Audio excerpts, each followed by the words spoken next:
みどそれプレゼンツアイラジオ。こんばんは、こんにちは。みどそれ TV の愛です。あなたの夜にそっと寄り添うように、アイラジオ、今夜も静かに始まりました。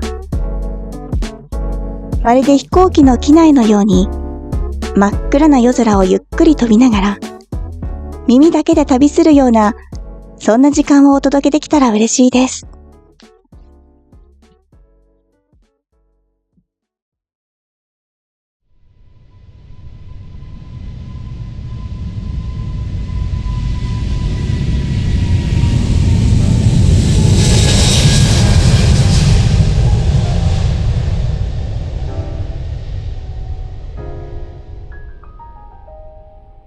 さて、今夜は少しだけ近況のお話から。実はここ最近旅をしていました。みんなそりゃそうだろうってツッコミが入りそうですね。旅チャンネルですからね。はい、行き先は沖縄と岡山です。沖縄ではホテルにこもってひたすらのんびりするおこもり旅を。岡山では笠岡市と倉敷を巡ってちょっとしっとりとした大人の旅をしてきました。どちらもそれぞれの魅力があって、カメラを回しながら、この景色を届けたいなって思える瞬間がたくさんありました。でもね、帰ってきてからちょっと体調を崩してしまって、今もお聞きの方はお気づきかと思いますが、声がガラガラなんです。そう、久しぶりにね、インフルエンザにかかってしまったんです。昨日判明しました。もう喉がね、痒くて咳がもうさらに止まらなくなって、治りかけてた喘息も再発でございます。もう声がかすれて、これはね、もう静かに過ごしましょうっていう、もうお告げかなって思いました。で、本来であればね、ラジオも撮るのどうかなと思ったんですけれども、私ね、木曜日と基本的に日曜日に動画を出したいなっていう気持ちで動いてるんですね。それで、木曜日をお休みすることも考えたんですけれども、でもなんかこのガラガラ声でも状況は伝えられるから、お話ししようかなって思って待っててくださる方もやっぱりいらっしゃるのでね。でね、次の動画は沖縄の旅をお届けしようと思っていて、一旦ナレーションを入れてみたんですね。ところが、青い海に爽やかな風の動画に対して私のガラガラ声がなんともミスマッチ。それであれば、残る動画をせっかくね、撮影してきたのでもったいないかなと思って、もう少しだけ声が治ってから。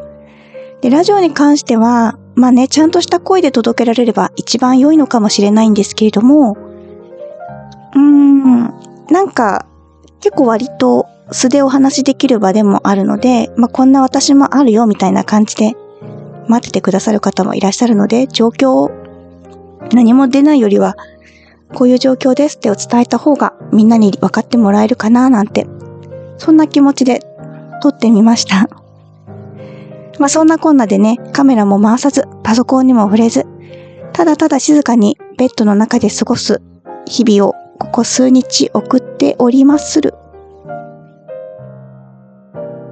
みんなは大丈夫？ゴールデンウィーク明けてから結構ね、たくさんゴールデンウィークで満喫して遊んで、そしてまた仕事とか、そうなった時に、体調とか崩しやすいかなって思うけど、元気ですか？無理しないでね、休むときは休んじゃいましょう。そこでね、今夜のテーマは、体調を崩したとき、私の過ごし方について少しだけ雑談しようかななんて思っています。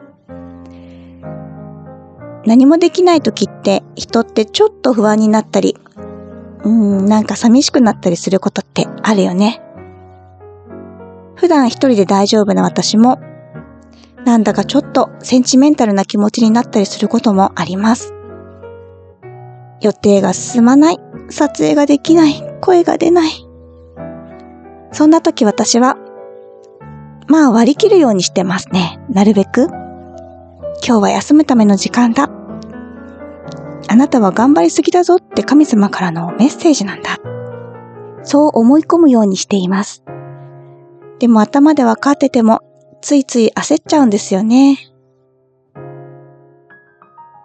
私ね、実家に帰る予定があったんだけど、さすがにね、インフルエンザなので、母に移すわけにもいかず、電話をしました、今朝。そしたらね、愛は旅先でよく感染かかるねって言われて、確かにそうだなと思ったことがあるんだけど、前もね、長野県に、だいぶ前だけどね、3年前かな。2年前かな。旅した時に帰りにコロナにかかりました。そして、それよりもちょっとだいぶ前は、家族でね、沖縄旅行に行った時に、その時はね、手足口病にかかりました。東京に帰ってきて病院に行ったら、先生から子供がかかる病気で珍しいなって言われちゃいました。もう子供なんです。そんなこんなんでね、旅に出ると結構感染しちゃうタイプ。疲れが出るから、ウイルスが入ってきちゃうのかな。そうそう、休むための時間、休み方の話に戻ります。みんなはそういう時どうやって過ごしてますか？一般的にはお粥を食べて、喉を温めて、温かいうどんとかね、消化のいいものを食べましょうって言われてるんですけど、私なんか変なんですよね。味覚がないのに、カレーとか牛丼とか食べたくなるの。おかしいでしょ？そしてやっぱり体調悪いと、アイスクリームが食べたくなるんだよね。だけどさ、コロナの時もそうだけど、インフルエンザも発症したばかりだと、お買い物も行っちゃダメじゃない？スーパーの人とかに移しちゃうし、だからもう我慢するしかなくって、そんな話をね、前お友達にした時にね、優しいの。びっくりするぐらい優しいの。アイスクリームを玄関のところにそっとかけて、ピンポンってしてくれたの。もう言葉にはならない感動でした。なんか本当にそっと気にかけてくれる人がいるって、改めて、じわっと一人じゃないなってあったかい気持ちになりました。なんか元気な時ってなかなか気づかないことってあるでしょ？だけど弱った時って余計にふって見えてくるものあるよね。大事なものとか、大事なこととか。そんなことを考えていたら、このラジオを撮ろうって思いました。このかすれたままの声も、今の私の一部だから、それでも誰かの夜に寄り添えられたらいいななんて、そんな風に思いました。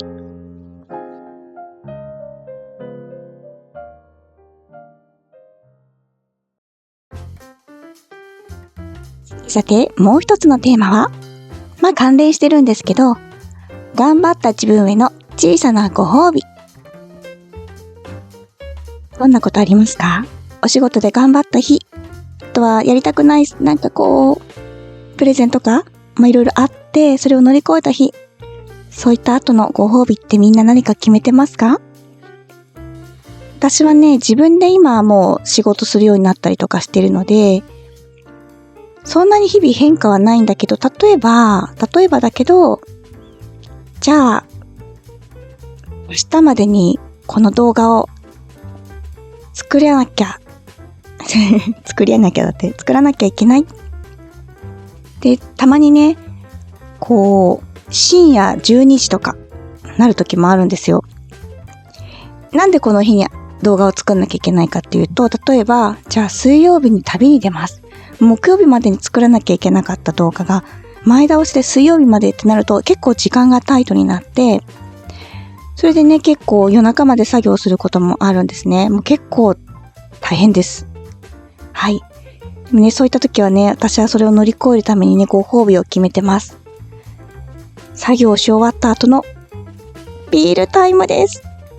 例えばね、12時とか1時に終わって、寝ちゃった方がいいと思うんだけど、プシュってもう1巻でも開けるこの瞬間がもうたまらなく大好きです。それがね、時にスイーツの時もあるけど、でも基本ビールが好きです。パソコンを閉じてプシュって音を立てて注いで、注いでない。私そのまま噛んで飲めちゃうから親父飲みってまたみんなに言われちゃうね。そして一口飲んでふーってなる時間、今日も頑張ったぞ私って。でまた深夜だからシーンとしてていいんだよね、この時間が。みんなもご褒美時間あったら教えてね。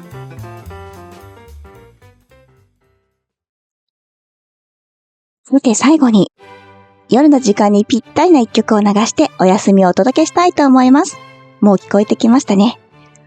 お送りするのは、モーツァルト作曲のアイネクライネ・ナートムジークです。